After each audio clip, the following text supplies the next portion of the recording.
چہرے میں یہ رنگ ہے. ایک جنگ سے نا خوشبو آئی. خوشبو بڑی مہنگی ہوتی تھی. عرب میں خوشبو آج بھی بڑی مہنگی ہے, وہ زیادہ استعمال کرتے ہیں. میری باتوں کی سمجھ آ رہی ہے میرے بھائیوں؟ بڑی مہنگی خوشبو تھی. جب وہ خوشبو آئی تو حضرت عمر نے کہا, گھر میں پہلے پہنچی حضرت عمر کے, چونکہ زیادہ عورتیں استعمال کرتی تھی گھر کے اندر خوشبو, مرد بھی لگاتے تھے. حضرت عمر نے اپنی بیوی سے کہا, آپ کی زوجہ تو تھی وہ بڑی خوشبو کو پسند کرتی تھی.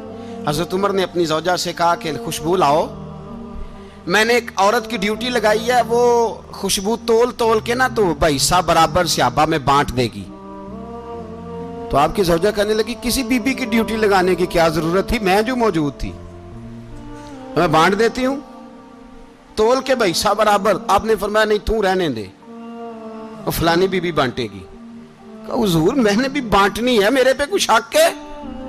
آپ نے فرمایا نہیں, تو تفصیل نہ پوچھ, تو خوشبو دے دے, کوئی اور بانٹے گی. خاتون خانہ تھی نا, کہنے لگی نہیں مجھے بھی آج آپ کو بتانا ہی پڑے گا کہ کوئی جو بانٹ سکتی ہے تو میں کیوں نہیں بانٹ سکتی. زوجہ کہتی عمر نے بات کی تو میری چیخیں نکل گئی. حضرت عمر فرمانے لگے, جب تو خوشبو بانٹے گی نا تیرے ہاتھوں کو بھی لگے گی, تیرے دوپٹوں کو بھی لگ جائے گی. اگر رب کریم نے مجھ سے سوال پوچھا کہ عمر خوشبو تو مسلمانوں کی تھی, تیری بیوی کے دوپٹے کو کیوں لگ گئی, تو میں اللہ کے حضور کیا جواب دوں گا؟ اگر اللہ نے یہ سوال کیا کہ تیری بیوی نے کیوں لگائی, وہ تو حصہ تھا مسلمانوں کا, تو نے تیری بیوی نے کیوں لگائی؟ تو فرمایا میں نہیں چاہتا کہ اللہ کے حضور مجھے اور تجھے باز پرس ہو, لہذا کسی اور کو بانٹنے دے. زوجہ روئی اور تڑپ کے کہنے لگی, عمر مجھے لگتا ہے صبح قیامت بھی تیری بیوی ہونے کی وجہ سے اللہ مجھے جنت عطا فرما دے گا, تیری زوجہ ہونے کی برکت سے. بھائی یہ معیار رکھا, خدا کی قسم ایسا شخص تاریخ میں دوبارہ نہیں آیا. اتنا بڑا آدمی, اتنا بڑا شخص, اتنا بڑا آدمی, اور پھر رنگ یہ ہے کہ عمر 22 لاکھ مربع میل کا حکمران, 22 لاکھ, اور کھجور کے درخت کے نیچے مٹی کا ڈھیلا لے کے سو گئے ہیں, پرواہ کوئی نہیں, کوئی مسئلہ ہی نہیں. 2 غلام ساتھ بیٹھے تو ایک روٹی حضرت عمر نے گھر سے منگوائی, تھوڑا سا سرکہ, تو غلام کہنے لگے ہم نے بھی کھانی ہے. فرمایا کوئی حرج نہیں, روٹی کو پیٹ بھر کے کھانا ضروری تو نہیں, 3 حصوں میں بانٹ لیتے. ایک آدمی آیا ہوا تھا مصر کا رہنے والا ملنے کے لیے, اس نے پوچھا عمر کدھر ہیں, تو کہا وہ ادھر جاؤ مسجد میں بیٹھے ہوں گے. اور واپس آیا تو کہنے لگا وہاں تو 3 غلام بیٹھے ہیں, ایک روٹی بانٹ کے کھا رہے ہیں, لگتا ہے کئی دنوں سے روٹی نہیں ملی. کہا 3 غلام تو کوئی نہیں, وہاں 2 ہی تھے, تیسرے تو امیر المومنین تھے. اس نے کہا نہیں 3 غلام ہیں, کپڑے بھی ایک طرح کے پہنے ہوئے, بلکہ 2 کے تو پھر صحیح ہیں, تیسرے کے تو زیادہ ماڑے ہیں. کپڑے بھی ایک طرح کے, کھانا پینا بھی ایک طرح کا, اور ان کا نشست برخاست بھی ایک طرح کی ہے, لہذا کوئی فرق نہیں.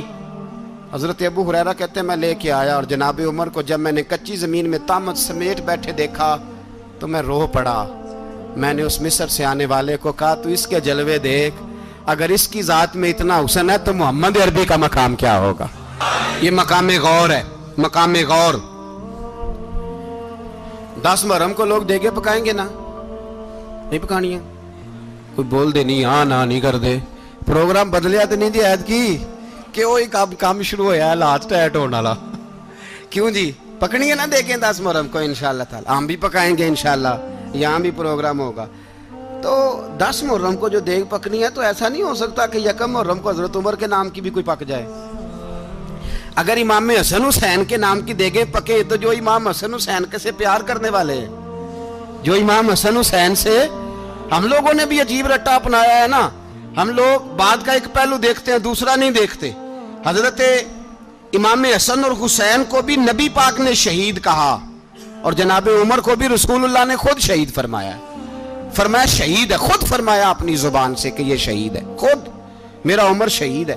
تو ان کے نام کی دیگ نہیں پکنی چاہیے, اس طرف نہیں ہماری توجہ ہونی چاہیے.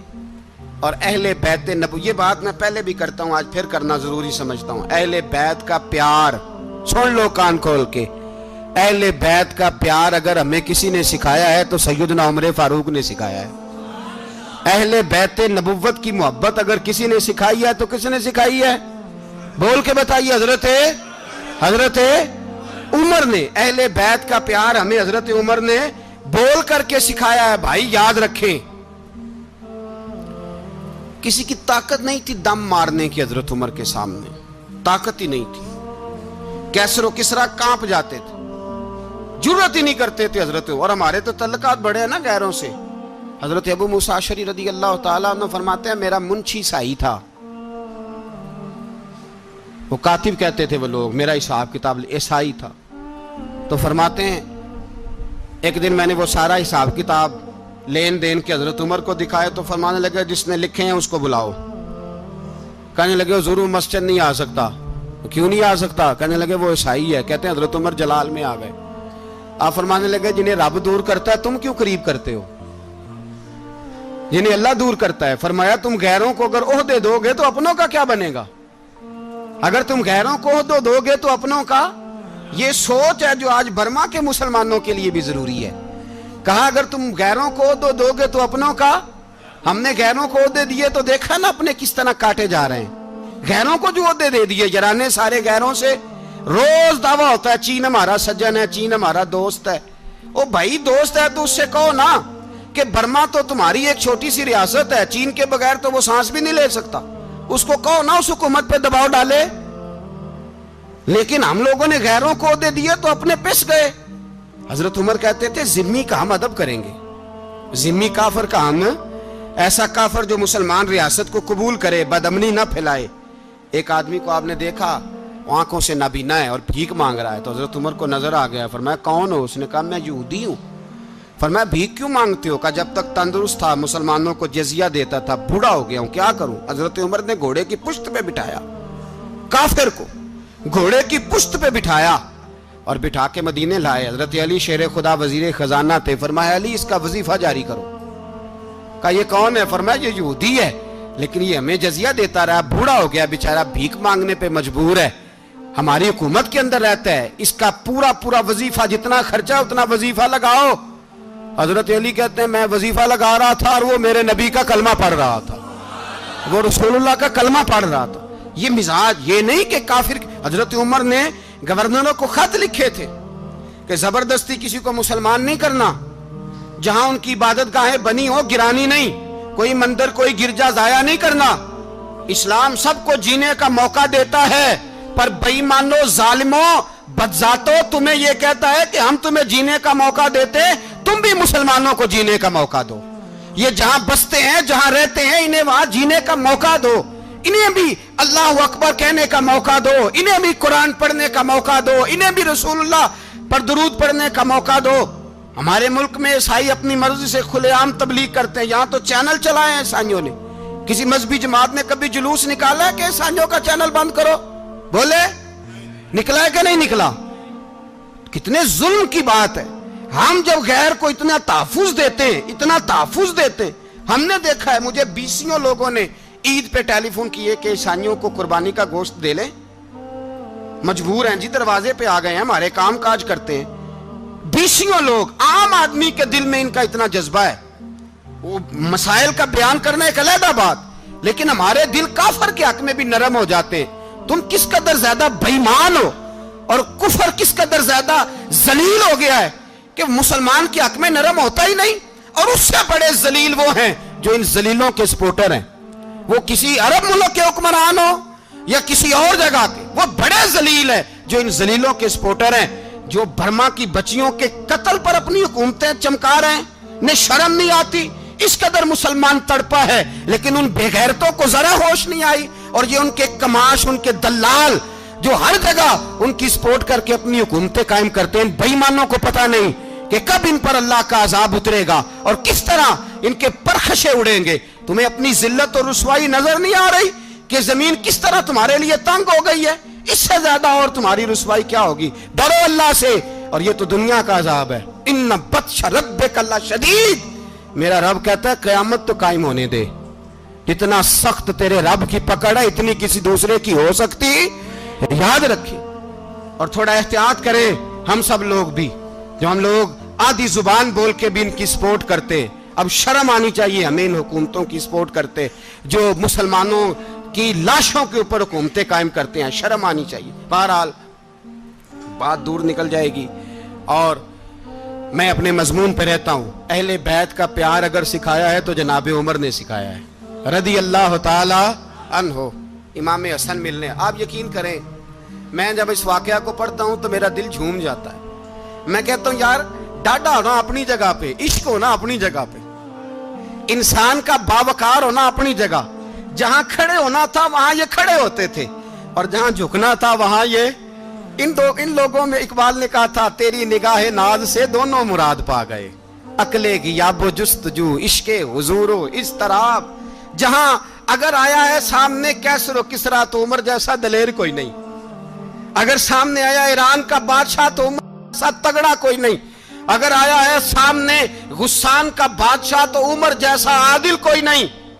لیکن اگر علی کا بیٹا آیا ہے, اگر فاطمہ کے لال پارے آئے ہیں تو پھر فاروق اعظم سے جیسا محب کوئی نہیں, پھر ان سے جیسا پیار کرنے والا کوئی نہیں. اندر بیٹھے ہیں جناب عمر, اندر تنہائی میں کچھ وزیروں سے گفتگو ہو رہی ہے, میٹنگیں جاری ہیں. آپ کے بیٹے ملنے آئے جناب عبداللہ ابن عمر, ابا جی ملنا ہے. بات ٹھہرو, بات کر رہا ہوں, کوئی نہ اندر آئے. صاحب زیادہ باہر کھڑا ہے. تھوڑی دیر گزری تو امام حسن بھی آ گئے. کون آئے؟ آپ کو جو ملے گا امام صاحب کا نام لینے سے, وہ سردار ہیں جنتیوں. کون آئے؟ سارے بولیے امام حسن. تیری نسل پاک میں ہے بچہ بچہ نور کا, تو ہے نے نور تیرا سب گھرانہ. امام حسن آئے تو حضرت عبداللہ ابن عمر کو دروازے پہ کھڑے دیکھا. کہا امیر المومنین کہاں ہیں؟ کہنے لگے حضرت عمر کے بیٹے. کہنے لگے وہ اندر بیٹھے, کچھ میٹنگ ہو رہی ہے, اور انہوں نے کہا کوئی اندر نہ آئے, لیکن آپ جانا چاہیں تو چلے جائیں, آپ جانا چاہیں تو. تیری نسل پاک میں ہے بچہ بچہ نور, آپ جانا چاہیں تو چلے جائیں. تو انہوں نے کہا جب آپ باہر کھڑے ہیں تو مجھے کوئی اتنا ضروری کام نہیں, اور ابھی زور کی نماز تھوڑی دیر میں ہوگی, میں مسجد میں مل لوں گا امیر المومنین سے. یہ بات کہہ کہ امام حسن چلے گئے. یار اتنی بڑی بات نہیں تھی, اتنی بڑی بات نہیں تھی. وہ میرے استادوں کا بیٹا بھی آئے تو کہا ٹھیک ہے جی وہ سوئے ہوئے ہیں, کوئی غرض نہیں یار میں ٹھہر کے آ جاؤں گا. کوئی بڑی بات نہیں تھی, دیکھا جائے تو بڑی بات نہیں تھی, پر بات بہت بڑی تھی اس لیے کہ یہ خالی حسن نہیں, یہ حسن ابن علی ہے, یہ حضرت فاطمہ کے لخت جگر. حضرت عمر باہر نکلے, عبداللہ ابن عمر سے پوچھا کوئی آیا تو نہیں؟ تو کہا حضور امام حسن آئے تھے. تو کہا پھر شہزادے کو اندر کیوں نہیں بھیجا؟ کہا میں نے کہا تھا. وہ کہنے لگے اگر امیر المومنین مصروف ہیں تو میں ظہر میں مل لوں گا. حضرت عمر رونے لگے, فرمایا بیٹے تو نے اچھا نہیں کیا. پھر مسجد نہیں گئے, سیدھے امام حسن کے دروازے دستک دی. امام حسن باہر آئے, کہا شہزادے آئے تھے تو ملے کیوں نہیں؟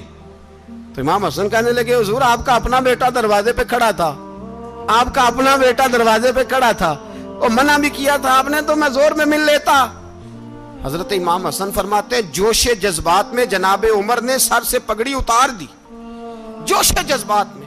کہنے لگے حسن میرے بیٹے کا اور آپ کا کیا مقابلہ؟ کیا اس کی ماں کا نام فاطمہ الزہرا ہے؟ کیا اس کی نانی کا نام خدیجہ الکبریٰ ہے؟ کیا اس کے نانے کا نام محمد مصطفیٰ ہے؟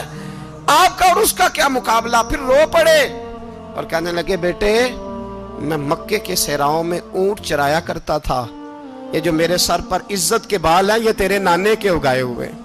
میں مکے کے خبردار شہزادے خبردار. او بھائی اہل بیت نبوت کے ادب کا رنگ اگر سکھایا ہے تو سیدنا عمر نے سکھایا ہے. حضرت عمر فاروق اتھارٹی ہے, اسلام کی اتھارٹی. یکم محرم حضرت عمر کی شہادت ہے.